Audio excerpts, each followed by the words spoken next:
नमस्कार, जय महाराष्ट्र, जय शिवराय. आज तारीख आहे 7 जुलै 2025. सकाळचे 6 वाजल्यात. आपण आता काम करायला पुण्यामध्ये नांदेड सिटीमध्ये आलो आहोत. तर ही आपण PC 210ची खिडकीची काच बसवली. कस्टमर यांना सांगितलं होतं की आपण खिडकीच्या आतला रबर पण टाकणार आहोत. रबर टाकण्याची काही आवश्यकता पडली नाही. त्यांनी पेमेंट अगोदर केलं होतं काचेचं आणि रबरचं. तर त्यांना काम करून दिलं. आता हे चेक करून त्यांना आपण व्हिडिओ पाठवतोय.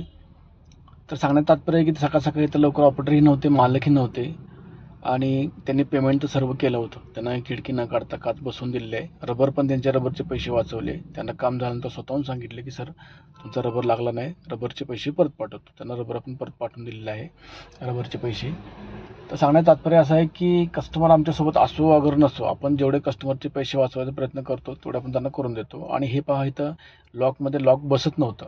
मग त्यांना सांगितले की साहेब तुमचं मशीन 2018चं मॉडेल आहे आणि लेटेस्टचं प्रमाणे ही ग्लास आहे, त्यामुळे ते नॉबमध्ये प्रॉपरली अडकत नाही आहे. त्याबद्दल त्यांना कल्पना दिली की सर स्लायडिंग होते पण नॉबमध्ये अडकत नाही आणि जर मी ॲडजस्ट करायला गेलं तर ते नॉब तुटणार.